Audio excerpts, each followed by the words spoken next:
Hey guys, आप सभी का स्वागत है आपके अपने चैनल पर। तो आज हम फिर से आप सभी के लिए लेके आए हैं UP police previous year question, UP police परीक्षा में पूछे गए प्रश्न।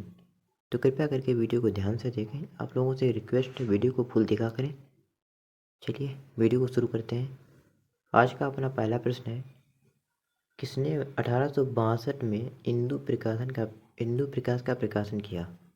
आपके ऑप्शन है जस्टिन रानाडे, अयोध्या सिंह उपाध्याय, जयशंकर प्रसाद, हजारी प्रसाद द्विवेदी। आपका ए विकल्प सही हो जाएगा, जस्टिन रानाडे। अगला प्रश्न प्रश्न दूसरा है आपका, इनकलाब जिंदाबाद के लेखक कौन है? आपके ऑप्शन है भगत सिंह, चंद्रशेखर आज़ाद, हजरत मोहानी, इनमें से नहीं। आपका विकल्प हो जाएगा सी, हजरत मोहानी। इनकलाब जिंदाबाद के लेखक हजरत मोहानी। इस बात करता है इनकलाब जिंदाबाद का नारा किसने दिया, तो आपका सही हो जाता भगत सिंह। अगला प्रश्न प्रश्न तीन है आपका, ए नेशन इन मेकिंग के लेखक कौन है? ऑप्शन है रविंद्रनाथ टैगोर, सुरेंद्रनाथ टैगोर, सी सुरेंद्रनाथ बनर्जी, डी कोई नहीं। आपका विकल्प हो जाएगा C, Surendranath Banerjee a nation in making के लेखक। अगला प्रश्न 4 है आपका, किस स्वतंत्रता सेनानी ने गांधी जी को राष्ट्रपिता कहकर सबसे पहले संबोधित किया था? आपके ऑप्शन है सुभाष चंद्र बोस ने, भगत सिंह जी ने, राम प्रसाद बिस्मिल ने, रविंद्रनाथ टैगोर ने। आपका पहला विकल्प सही हो जाएगा, सुभाष चंद्र बोस ने गांधी जी को राष्ट्रपिता कहकर सबसे पहले संबोधित किया था। और बात करें कि गांधी जी को महात्मा किसने कहा, गांधी जी को महात्मा सर्वप्रथम महात्मा किसने कहा, तो आपका रविंद्रनाथ टैगोर सही हो जाएगा। ठीक है। अगला प्रश्न 5, पांचवा प्रश्न है आपका। पांचवा प्रश्न है, ये ऐतिहासिक विक्टोरिया पार्क जिसे अब जंग ए आज़ादी पार्क का नाम दिया गया कहाँ है? ऑप्शन है प्रयागराज, मेरठ, आगरा, अमृतसर। आपका बी ऑप्शन सही हो जाएगा, मेरठ में। अगला प्रश्न 3 है आपका, नई दिल्ली का डिजाइनर कौन था? प्रश्न 6। आपके ऑप्शन है एडविन लुटियंस, बी धनपत राय चौधरी, सी जॉर्ज पंचम, डी इनमें से नहीं। आपका ऑप्शन हो जाएगा ए, एडविन लुटियंस। अगले प्रश्न की ओर बढ़ते हैं। अगला प्रश्न आपका 7वां है, इनमें से कौन राष्ट्रपति निर्वाचन में भाग नहीं लेगा? कौन नहीं ले सकता? आपके ऑप्शन है ए निर्वाचित राज्यसभा सदस्य, बी निर्वाचित लोकसभा सदस्य, सी राज्य विधान परिषद के निर्वाचित सदस्य। लास्ट ऑप्शन है आपका डी, ई व बी दोनों। तो आपका सही उत्तर में हो जाएगा सी, राज्य विधान परिषद के निर्वाचित सदस्य राष्ट्रपति निर्वाचन में भाग नहीं ले सकते हैं। अगला प्रश्न 8वां प्रश्न है आपका, भारत के महान न्यायवादी अटॉर्नी जनरल के रूप में नियुक्त होने के लिए क्या योग्यता होनी चाहिए? ऑप्शन है उच्च न्यायालय का न्यायाधीश होना चाहिए, सर्वोच्च न्यायालय का न्यायाधीश होना चाहिए, राज्यसभा का सदस्य होना चाहिए, डी सभी। तो आपको बता दें आपका बी ऑप्शन सही हो जाएगा, सर्वोच्च न्यायालय का न्यायाधीश। अगला प्रश्न 9। प्रश्न 9 है आपका, देवगढ़ का दशावतार मंदिर कहाँ स्थित है? ऑप्शन है उत्तर प्रदेश, मध्य प्रदेश, राजस्थान, डी इनमें से नहीं। आपका ए विकल्प सही हो जाएगा, उत्तर प्रदेश। उत्तर प्रदेश के ललितपुर में। कहाँ पर? ललितपुर में। अगला प्रश्न 10। 10वां प्रश्न है आपका, सांची का महान स्तूप निम्न में कहाँ स्थित है? ऑप्शन है मध्य प्रदेश, महाराष्ट्र, उत्तर प्रदेश, गुजरात। सही विकल्प आपका हो जाएगा एमपी में। अगला प्रश्न 10। प्रश्न 11। 11वां प्रश्न है आपका, बाण गंगा महोत्सव निम्न में कहाँ मनाया जाता है? ऑप्शन है महाराष्ट्र। अगला विकल्प अब तक दिया गया है आपका केरल, पंजाब, उत्तर प्रदेश। आपका सही उत्तर हो जाएगा पहला वाला महाराष्ट्र। महाराष्ट्र। अगला प्रश्न, प्रश्न 12वां प्रश्न है आपका, भारत के वर्तमान महान्यायवादी कौन है? भारत के वर्तमान महान्यायवादी आपके ऑप्शन है R Venkataramani, B Manvendra Singh, C Suroj Singh, D इनमें से नहीं। आपका ए विकल्प सही हो जाएगा आर वेंकटरमणी। अगला प्रश्न, प्रश्न 13 है आपका, महान्यायवादी का संबंध किस अनुच्छेद से है? ऑप्शन है 76, बी 74, सी 79, डी 81। आपका विकल्प ए हो जाएगा सही, 76 अनुच्छेद से संबंधित महान्यायवादी का पद। अगला प्रश्न, प्रश्न 14 है आपका, किस संविधान संशोधन को लघु संविधान कहा जाता है? ऑप्शन है 42वां, 104, 106, 130वां, 103वां। आपका विकल्प हो जाएगा पहला 42वां। 42वां संविधान संशोधन सबसे बड़ा संविधान संशोधन हुआ था, इसे ही लघु संविधान कहा जाता है। अगला प्रश्न, प्रश्न 15 प्रश्न है आपका, 42वां संविधान संशोधन कब हुआ था? ऑप्शन है 1976, 1945, 1935, 1940। आपका ए विकल्प हो जाएगा सही 1976। अगला प्रश्न, प्रश्न 16 है आपका, अब तक भारतीय संविधान में कितने संशोधन हो चुके हैं? हमारे संविधान में कितने संशोधन हो चुके हैं अब तक? ऑप्शन है 106, 107, 108, 109। आपका विकल्प हो जाएगा ए 106वां संविधान संशोधन। लास्ट संविधान संशोधन 106। अब तक हमारे संविधान में संशोधन कितने हो चुके हैं? 106। अगला प्रश्न, प्रश्न है आपका 17वां प्रश्न है आपका, संविधान संशोधन की प्रक्रिया किस अनुच्छेद में है? संविधान संशोधन जो होता है वो किस अनुच्छेद के अंतर्गत होता है? आपके ऑप्शन है 368, 395, 365, 390। आपका ए विकल्प हो जाएगा 368। चलिए अगला प्रश्न, प्रश्न 18 आपका है कि भारत में सर्वप्रथम राष्ट्रपति का शासन कहाँ लागू हुआ था? राष्ट्रपति शासन आपके ऑप्शन है उत्तर प्रदेश में, पंजाब में। तो आपका विकल्प हो जाएगा बी पंजाब में। सबसे पहले किस राज्य में राष्ट्रपति शासन लागू हुआ? तो आपका उत्तर हो जाएगा पंजाब में। ठीक है। अगला प्रश्न, प्रश्न 19 है आपका। 19वां प्रश्न है कि उत्तर प्रदेश में राष्ट्रपति शासन सबसे पहले कब लागू हुआ? यूपी में, हाँ यूपी में सबसे पहले राष्ट्रपति शासन 1968 को लागू हुआ था। डेट थी शायद 25 फरवरी, हाँ 25 फरवरी 1968 को उत्तर प्रदेश में राष्ट्रपति शासन लागू हुआ था। ठीक है। अगले प्रश्न की ओर, अगला प्रश्न आपका है, उत्तर प्रदेश में राष्ट्रपति शासन कितने बार लागू हुआ? ऑप्शन है 10 बार, 11 बार, 21 बार, 1 बार। आपका ऑप्शन हो जाएगा ए 10 बार।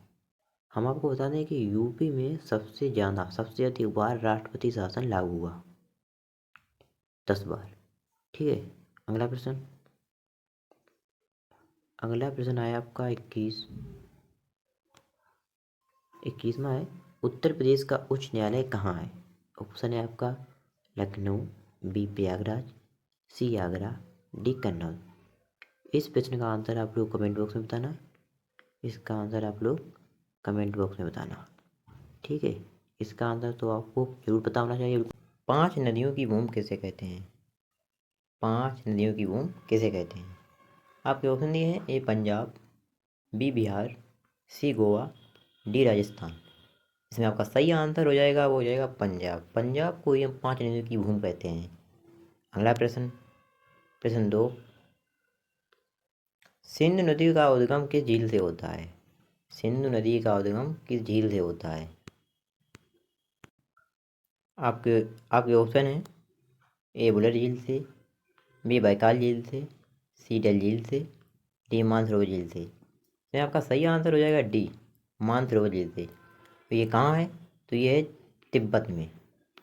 तिब्बत, तिब्बत चीन, मानसरोवर झील, वहीं से सिंधु नदी का उद्गम होता है।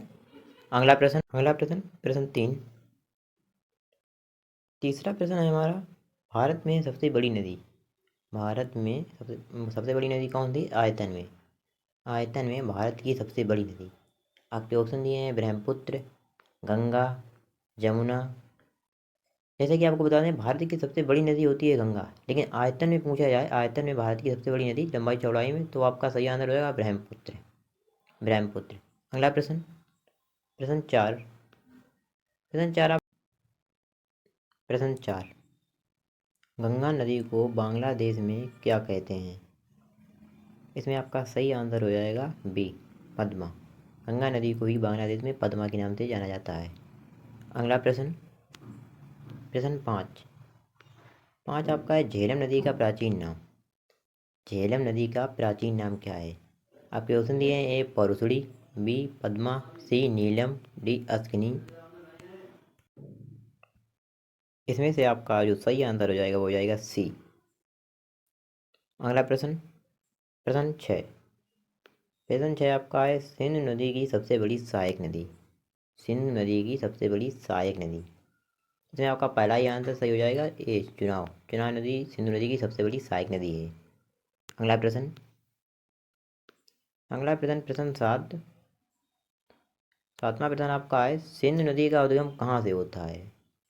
सिंधु नदी का उद्गम कहाँ से होता है?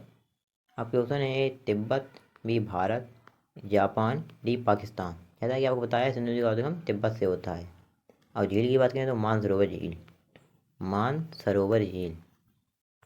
और पर्वत की बात करें तो पर्वत आपका हो जाएगा कैलाश पर्वत, कैलाश पर्वत, कैलाश पर्वत। अगला प्रश्न प्रश्न 8। सिंधु नदी का समापन कहाँ होता है?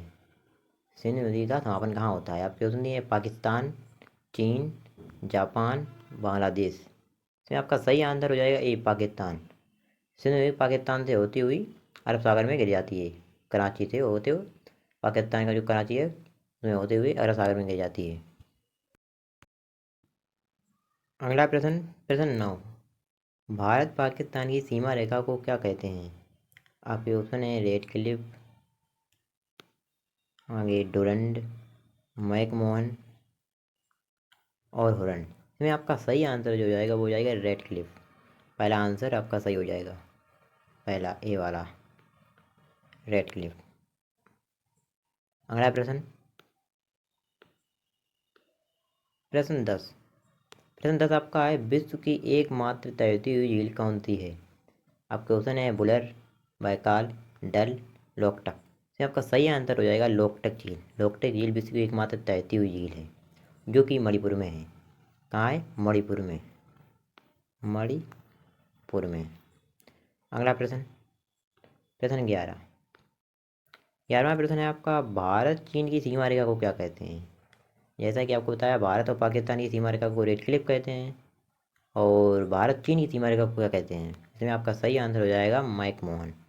भारत चीन की सीमा रेखा मैकमोहन। अगला प्रश्न प्रश्न 12। 12 आपका प्रश्न है, ब्यास नदी का उद्गम कहाँ से होता है? आपके ऑप्शन दिए हैं, हिमाचल प्रदेश, पंजाब, उत्तर प्रदेश, राजस्थान। इसमें आपका सही आंसर हो जाएगा हिमाचल प्रदेश के व्यास कुंड से, हिमाचल प्रदेश के व्यास कुंड से, व्यास कुंड। अगला प्रश्न प्रश्न 13। आपका 13 प्रश्न है, हीराकुंड बांध किस नदी पर स्थित है? हीराकुंड बांध किस नदी पर स्थित है? आपके ऑप्शन है, महानदी, बी गंगा नदी, सी नर्मदा नदी, डी कावेरी नदी। इसमें आपका सही आंसर हो जाएगा पहला ए, महानदी पर। हीराकुंड बांध किस नदी पर है? महानदी पर। अगला प्रश्न प्रश्न 14। 14वां प्रश्न है, गंगा नदी को उत्तर प्रदेश में, गंगा नदी उत्तर प्रदेश में कहाँ से प्रवेश करती है? गंगा नदी उत्तर प्रदेश में कहाँ से प्रवेश करती है? आपके ऑप्शन दिए हैं, बिजनौर से, हरदोई से, कन्नौज से, सहारनपुर से। इसमें आपका सही आंसर हो जाएगा ए बिजनौर से। गंगा नदी उत्तर प्रदेश में बिजनौर से प्रवेश करती है। अगला प्रश्न, प्रश्न 15, ब्रह्मपुत्र नदी को चीन में क्या कहते हैं? ब्रह्मपुत्र नदी को चीन में क्या कहते हैं? आपके ऑप्शन है सांगपो, पद्मा, दिहांग, जमुना। ब्रह्मपुत्र नदी को हम चीन में सांगपो कहते हैं। आपका पहला आंसर ए सही हो जाएगा। जैसा कि आपको ब्रह्मपुत्र नदी का उद्गम भी चीन ही है, चीन से ये निकलती है। अगला प्रश्न, प्रश्न 16, विश्व जल दिवस कब मनाया जाता है? प्रश्न 16 आपका है विश्व जल दिवस कब मनाया जाता है?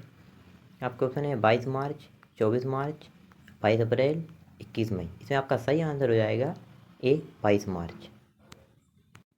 अगला प्रश्न, प्रश्न 17, 17 प्रश्न आपका है कि ब्रह्मपुत्र नदी को बांग्लादेश में क्या कहते हैं?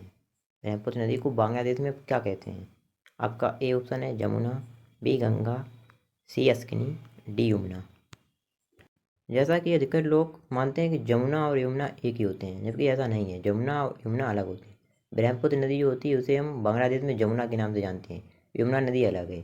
इसका उद्गम यमुना का यमुनोत्री है उत्तराखंड से, और ब्रह्मपुत्र नदी का जो चीन से उद्गम होता है ये अलग है, इसी को हम बांग्लादेश में जमुना कहते हैं। अगला प्रश्न, प्रश्न 18, प्रश्न 18 आपका है गंगा नदी की लंबाई कितने किलोमीटर? गंगा नदी की लंबाई कितनी है? आपके ऑप्शन है ए 2900 किलोमीटर, बी 2626 किलोमीटर, सी 2525 किलोमीटर, डी 1376 किलोमीटर। तो इसकी लंबाई है सी 2525 किलोमीटर। कहीं कहीं इसकी लंबाई 2510 किलोमीटर भी लिखी है, तो ये आंसर हो जाएगा सही 2525 किलोमीटर। अगला प्रश्न, प्रश्न 19, प्रश्न 19 आपका है गंगा नदी किस प्रयाग पर बनती है? गंगा नदी किस प्रयाग पर बनती है? आपके ऑप्शन है ए कर्णप्रयाग, बी विष्णु प्रयाग, सी देव प्रयाग, डी नंद प्रयाग। यह आपका सही आंसर हो जाएगा सी देव प्रयाग।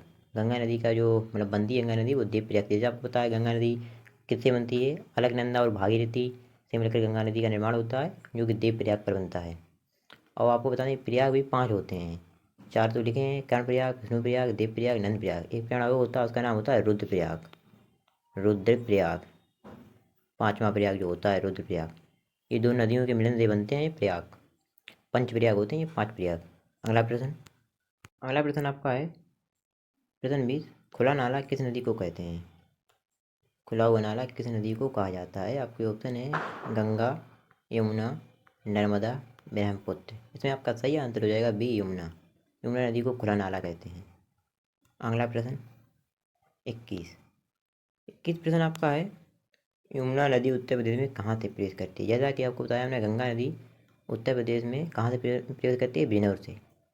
तो आपका इसका आंसर देना है हमें कमेंट बॉक्स में, यमुना नदी उत्तर प्रदेश में कहाँ से प्रवेश करती है। जैसे आपके ऑप्शन दिए हैं इसमें बिजनौर, सहारनपुर, हरदोई, कन्नौज। इस प्रश्न का आपको हमें आंसर देना है कहाँ? कमेंट बॉक्स में। यदि आप हमारे चैनल पर नए हो तो हमारे चैनल को सब्सक्राइब कर लें, वीडियो को लाइक कर दें। ऐसे ही जीके के नई सीरीज के लिए, नई वीडियो के लिए। Thanks for watching. मिलते हैं अगली वीडियो में, तब तक के लिए धन्यवाद।